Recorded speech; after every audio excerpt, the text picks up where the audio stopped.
வந்து டிரான்ஸ்பரன்சி இல்லன்றது நீங்க என்கிட்ட அலிகேஷன் வச்சீங்க. நான் பார்த்ததுலயே ஃபர்ஸ்ட் எவர் டிரான்ஸ்பரன்ட் கவர்மெண்ட் ஒன்னு இதான் பாக்குறேன். ஏன்னா டிரான்ஸ்பரன்சியோட ப்ரொக்யூர்மெண்ட் கொண்டு வர போறோம். இந்த சர்டிபிகேட் இருந்தா தான் நீ அக்ரிமெண்ட் கான்ட்ராக்ட் போட முடியும், இந்த சர்டிபிகேட் இருந்தா தான் நீ டெண்டர் போட முடியும் இல்லாம இளைஞர்களை புதுசா இன்ஜினியரிங் முடிச்சுட்டு வர ஒருத்தரையும் கூட அவங்களுக்கு ஒரு கான்ட்ராக்ட் கொடுத்து எனேபிள் பண்ணி அவங்களும் இந்த சிஸ்டம்ல கொண்டு வரலாம். பத்தாக்குறைக்கு ஒட்டு மொத்தமா குளோபலா டெண்டர் வர போறோம். இருக்கிறதுல எது மெரிட்டோரியஸா அந்த ஸ்கீம்ல போறது மொத்தம் டிரான்ஸ்பரண்டா இருக்க போதுன்னு பட்ஜெட்ல அறிவிச்ச ஒரு கட்சி.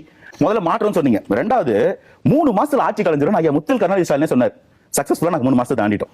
இப்படி 5 வருஷம் தாண்டுவோம், 5 டேர்மும் தாண்டுவோம். ஏன்னா நான் முதல்ல சொன்ன 5 டேர்மும் போவோம்.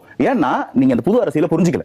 சமூக நீதின்னு பேசிட்டு குடும்ப அரசியல் பண்ணும்போது, இங்க சுயமரியாதைன்னு பேசிட்டு ஒரு கூட்டணி கட்சியை வந்து இழிவா நடத்தும் போது, ஒரு கூட்டணி கட்சி அமைச்சருக்கு வரும்போது ஃபர்ஸ்ட் எவர் டைம் ஒரு கட்சி பிறப்புக்கும் எல்லா உயிருக்கும் சொன்ன கட்சி, ஜாதி வித்தியாசம் பார்க்காம கேண்டிடேட் போட்ட கட்சி, கூட்டணி கட்சிக்கு அமைச்சர்களை இடம் கொடுத்த கட்சி, இது மாதிரி நடந்திருக்கா?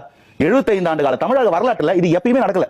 ஒரு 3 விஷயம் நான் வந்து இங்க காயின் பண்றேன். ஒன்னு, பெண்கள் பாதுகாப்பு. இந்த பெண்கள் பாதுகாப்பு அப்படின்னு ஒண்ணு அந்த ஒரு எம்எல்ஏ மேல கம்ப்ளைண்ட் அது இங்கே இருந்துச்சு. அண்ணா யூனிவர்சிட்டில அந்த சார் யாருன்னு இப்ப நாங்க விசாரிக்க போறோம். அது எல்லா இடத்துலயும் இருக்கு. பிரச்சனை என்னன்னா the intent of the government என்னன்றதா கேள்வி.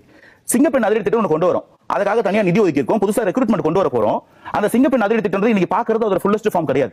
இப்போ அதோட ஒரு மாடல், ஒரு பைலட் மாடல் ரன் ஆயிட்டு இருக்கு. எக்ஸ்க்ளூசிவா ட்ரெயின் உள்ள வருவாங்க. அதுக்காக எக்யூப்மெண்ட்ஸ் உள்ள வரப்போகுது. இப்பவே சிங்கப்பெண் அதிரடி திட்டம் பல சாதனைகள் பண்ணுது.